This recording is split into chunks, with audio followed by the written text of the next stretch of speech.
ஏய் ஏய் இங்க பாருடா. யாருன்னு பாக்குறியா? நான் தான்டா உன் மனசாட்சி. நமக்கு எதுடா மனசாட்சின்னு பாக்குறியா?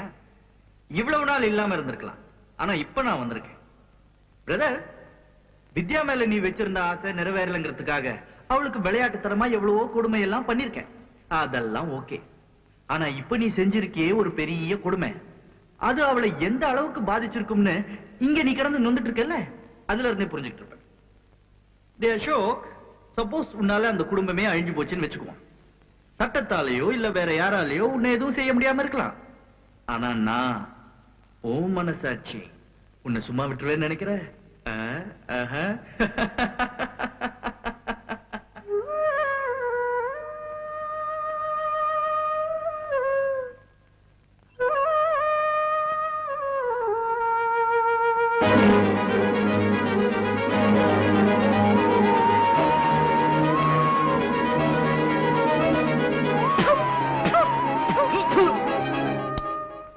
காலேஜ் பிரின்சிபால் மேல வச்சிருந்த மதிப்பையும் மரியாதையும் கெடுத்துச்சேடா.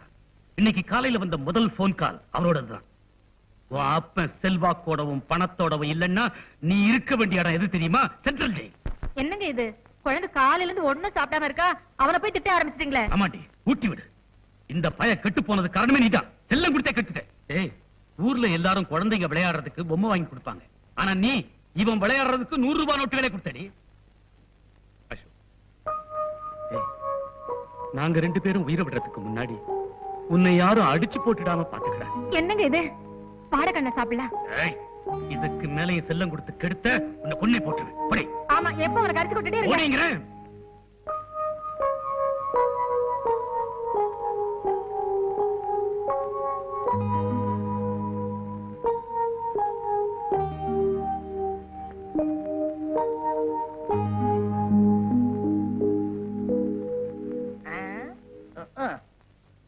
அப்புறம் சின்னையா, சின்னையா, இதுக்கு ஏன் வருத்தப்படுறீங்க? அப்பா அம்மா இந்த ரூம்ல தாட்டு புட்டு கத்தான் செய்வாங்க. அடுத்த ரூம்ல அப்பா குமுறி குமுறி அழுவாரு. அம்மா அழாதீங்க அழாதீங்கன்னு தொடச்சி விடுவாங்க. Sentimentally touching. இப்ப என்னுடைய வாழ்க்கை எடுத்துக்கங்க. தலைவலியா? உங்களுக்காகவே கட்டில்ல அம்முக்குட்டின்னு 16 வயசுல ஒரு குட்டி, டீப்பாவுல மெக்டோல்னு ஒரு புட்டி. அப்ப ஹோட்டல் ஜிஜிபில ரூம் போட்டுருவோமா? வேண்டாம். உடம்புக்கு நல்லது சின்னையா? வேண்டாம். நெஞ்சுக்கு நல்லது சின்னையா? வேண்டாம். சரி, அப்ப உங்க சார்பா இந்த கொண்டையப்ப போயிட்டு வந்துட்டுமா? ஐயா ஐயா, எனக்கு வேணும். உங்கள்ட்ட போய் சொல்றேன் பாரு.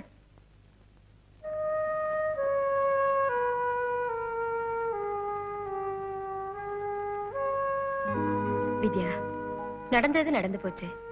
எல்லாத்தையும் மறந்துட்டு நம்ம வீட்டு நிலைமையை நினைச்சு பார்த்து இன்னும் கொஞ்ச காலம் தானே, படிப்பை முடிச்சிடுமா. நீ ரொம்ப ஈஸியா சொல்லிட்டம்மா. உனக்கு இந்த மாதிரி ஒரு நிலைமை ஏற்பட்டிருந்தாதான் தெரியும். இவ்வளவு அவமானப்பட்டதுக்கு அப்புறம் அந்த சுடுகாட்டுக்கு இனிமே என்னால போக முடியாது. தயவு செஞ்சு என்ன யாரும் வற்புறுத்தாதீங்க. கடைசியா எனக்கு ஒண்ணு தோணுது. நாம 3 பேரும் தற்கொலை பண்ணிக்கிட்டு தான் சாகணும்னு இருந்தா அது யாராலையும் தடுக்க முடியாது.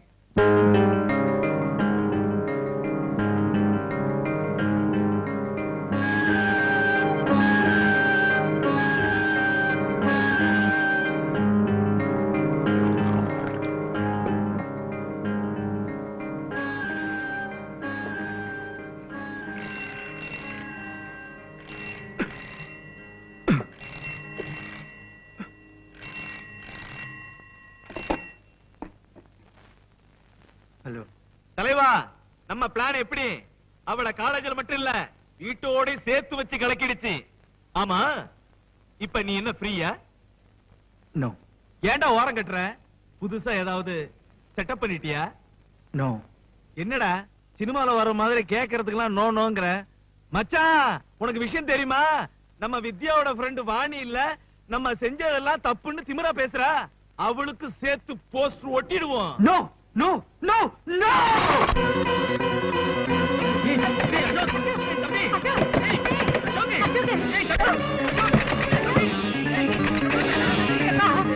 எனக்கு பயமா இருக்குங்க. ஐயோ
கேட்டாங்க.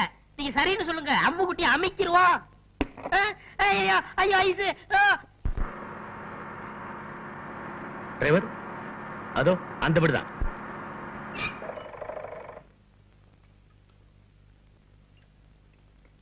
நான் தான் அசோக்கோட அப்பா. கொஞ்ச நல்லமா என் மேல வெறுப்பு வர அளவுக்கு நான் எந்த தப்பும் பண்ணலையே. என் மகன் உனக்கு ஏற்படுத்தின அவமானத்தை பத்தி கேள்விப்பட்டேன். நான் வருத்தப்படுறேன். எக்ஸாமுக்கு இன்னும் கொஞ்ச நாள் தான் இருக்கு. பரீட்சையை நல்ல விதமா எழுதி முடிச்சுன்னா கஷ்டப்படுற உங்க குடும்ப பாரமும் கொஞ்சம் குறையும் இல்லையா? அம்மா, திருத்த முடியாத தப்பு எதுவுமே இல்லம்மா. அசோக் திருந்திட்டான். தான் செய்த தப்புக்காக அவன் ரொம்ப வருத்தப்படுறான். அம்மா, நீ காலேஜுக்கு போனா தான் அவனும் போவானா, நீ பரீட்சை எழுதினா தான் அவனும் எழுதுவானா? ஓஹோ, உங்க மகன் பரீட்சை எழுதுறதுக்கு என் தயவு தேவை. அதுக்குதான் இவ்வளவு டயலாகா? சீச்சி, உன்னோட எதிர்காலத்துக்காக நான் எது வேணாலும் செய்யறதுக்கு தயாரா இருக்கிறேன். அப்படிங்களா? அப்போ ஒண்ணு பண்ணுங்க, உங்க மகன் கிட்ட சொல்லி இன்னும் கொஞ்சம் போஸ்டர் அடிச்சு ஊர் பூரா ஒட்ட சொல்லுங்க.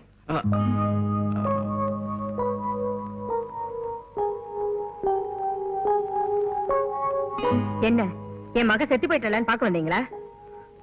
ஐயா, அடுத்த ஜென்மத்திலயாவது இந்த மாதிரி மகனை பெறாம இருக்க சாமியை வேண்டிக்கங்க. அப்படியே பிறந்துட்டாலும் அடுத்த நிமிஷமே கழுத்து நெரிச்சு கொண்டு போட்டுருங்க. சார், தப்பா நினைக்காதீங்க. வித்யாவோட வாழ்க்கை இப்படி ஆயிடுச்சுன்னு மனசுல வந்து அப்படி பேசிட்டு போறாங்க. இதை விட அதிகமா எதிர்பார்த்து அதெல்லாம் தாங்கிக்கிறதுக்கு தயாராத்தமா நான் இங்க வந்தேன்.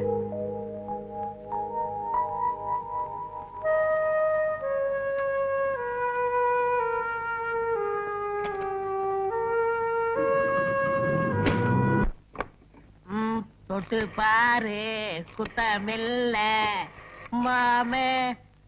ஹலோ கவிதாவா? ஐ ஆம் கொண்டேப்பன் ஸ்பீக்கிங். ஆமாடி, இன்னைக்கு ஜிஜிபில ரூம் போட்டிருக்கேன். அங்க அசோகையா வராரு. அப்படியே உன் தங்கச்சி ருக்மணியை கூட்டி வந்துரு. ஏன்னா இங்க கொண்டேப்பனும் வராரு. அடி செருப்பு. ஐயா ஐயா ஐயோ, ஐயா அடிக்காதீங்க. ஐயா அடிக்காதீங்க. அம்மா, ஏய் பொறுக்கி மேல.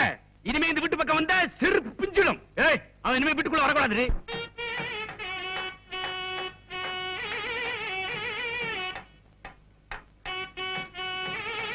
வித்யா, வித்யா, இதோ பாரு.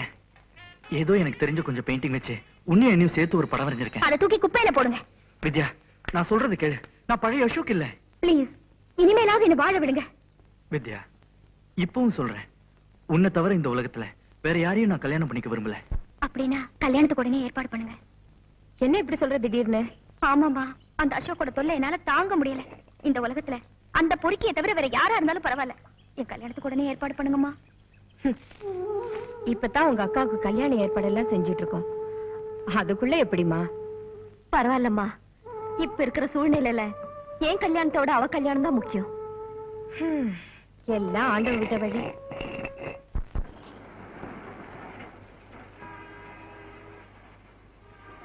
இது வேணா. வாங்க வாங்க, என்ன வேணும்? உப்பு, புளி, மிளகா, சீரகம் இருக்கா? என்னங்க கிண்டல் பண்றீங்களா? இது செருப்பு கடைங்க, மளிகை கடை இல்ல. செருப்பு கடையில செருப்பு வாங்காம வேற எதுக்கு வருவாங்க? அப்படியா? டேய், சார், செருப்பு எடுத்துக்காமே என்னது? போட்டு பாக்குங்க. அதான் நான் பார்த்தேன். சீக்கிரம் கொடுப்பா. ஐ, நல்லா இருக்கே. போட்டு பார்க்கலாமா? போட்டு பாருங்க. ஐ, நல்லா இருக்கே. நடந்து பார்க்கலாமா? நடந்து பாருங்க. ஐ, நல்லா இருக்கே. ஓடி பார்க்கலாமா? ஓடி பாருங்க. ஆ, திருடா, திருடா, திருடா, புடி, திருடா, திருடா, திருடா, புடி, புடி, எங்கயா வந்து சோத்த கட்டிட்டு இருக்கீங்க? நான் திருடிட்டு ஓடுறான்னு சொல்றேன். நானா இல்லையா, போலீஸுக்கு போன் பண்ணுயா. போலீஸா? வா. சோர் சோர். போன் பண்ணாதீங்க. என்ன திருட்டு பயல? அவசரப்படாதீங்க. இந்தாங்க செருப்பு, உங்க பணம். நீ 50 ரூபா தானே திருடிட்டு போன, 100 ரூபா இருக்க. விவரமா சொல்றேன். நான் ஆஸ்பத்திரியில தொட்டில இருந்தப்போ டாக்டருடைய மோதிரத்தை திருடுனேன். தொட்டில் பழக்கம் இப்ப செருப்பு கடை வரைக்கும் வந்துருச்சு. நான் எதை திருடினாலும் என் மனசு குடுத்துரு குடுத்துருன்னு உறுத்திக்கிட்டு இருக்கோம். அதுதான் ஒட்டிக்கு ரெட்டி. அது சரிங்கோயா, கூட 50 ரூபா கொடுத்தியே, அது எதுக்கும்? அந்த செருப்பு கடைக்காரர் நினைச்சாருன்னா என்னை போலீஸ்ல புடிச்சு கொடுக்கலாம், தண்டனை வாங்கி கொடுக்கலாம். அதுதான் சீட்டு மேல 50 ரூபா போட்டு கொடுத்தேன். அதெல்லாம் ஒண்ணும் வேணாப்பா. நீதான் எடுத்துக்கிட்டு போன பணத்தை திருப்பி கொடுத்துட்டிய. இந்த 50 ரூபா வேண்டாங்க. உப்பு தின்னவன் தண்ணி குடிக்கணும், தப்பு செஞ்சவன் தண்டனை அடையணும். क्या बोलता அதாவது சேட்டு, சால்ட் ஆத்தாக பாணி ஆத்தாக, ஃபால்ட் ஆத்தாக தண்டனை ஆத்தாக. என்ன துத்துவோம்? ஐயோ, தொத்துவம் இல்லையா, தத்துவம். நான் வர்றேன் சேட்டு. தம்பி, அரே பையா, தம்பி, அரே பையா, என்னையா இது இந்த காலத்துல இப்படி ஒருத்தனா? எப்படியோ உனக்கு 50 ரூபாய் லாபம். அட போயா. அரே ராம், ஒரு நாளைக்கு நம்ம கடை மேலே ஆத்தாவை. அச்சா. ஹாய் அசோக், என்ன இங்க வந்து இப்படி உட்கார்ந்துட்டு இருக்கீங்க? காலேஜ்ல நீங்க இல்லாம ஒரே போர். நீங்க போனதுக்கு அப்புறம் லால் தான் உங்க எடுத்து பிடிச்சிட்டு இருக்கா. ஒரு டீசன்சியே இல்லாதவ.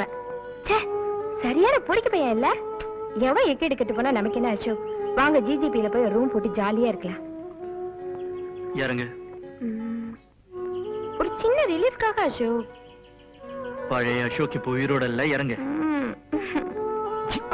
இறண்டி.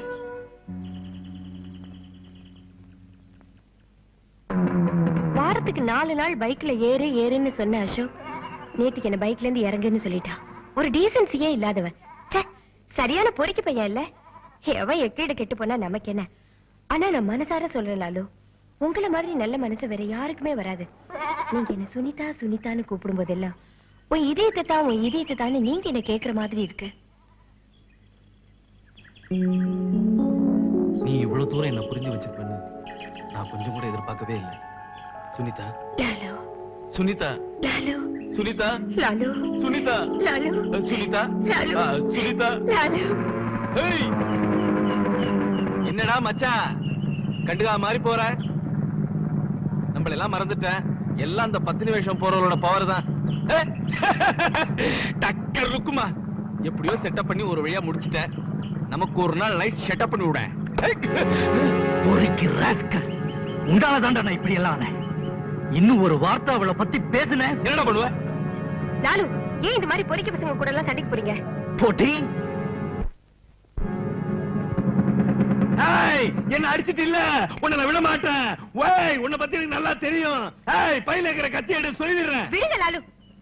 நீ சொல்றீன்னு ஒரே காரணத்தினால தான் அவன் உயிரோட விடுறேன். இந்த மாதிரி எத்தனையோ பேர் என்கிட்ட சொல்லிருக்காங்க. நீங்க வாங்க போலாம். சரி, என்ன சைடு வேணா? அரே முட்டை பூச்சி மருந்து கொடுப்பா. சாப்பிடவா படத்துல? क्या बोलता? தப்பா நினைக்காதீங்க சேட்டு. இதுக்கு முன்னாடி ஹோட்டல்ல வேலை பார்த்துக்கிட்டு இருந்தேன். ஏய், சட்டுன்னு எடுத்து கொடுறா. வியாபாரத்தை கெடுத்துறாம. வாங்கம்மா, உங்களுக்கு என்ன வேணும்? ஹார்லிக்ஸ் வேணும். என்ன பாட்டி? ஹார்லிக்ஸ். நீ கூட சாப்பிடுறியா? எனக்கு விவரம் தெரிஞ்ச நாள்ல இருந்து நான் ஹார்லிக்ஸ் தான் சாப்பிடுறேன். வாங்க சார், உங்களுக்கு என்ன வேணும்? எனக்கு ஹார்லிக்ஸ் தான்.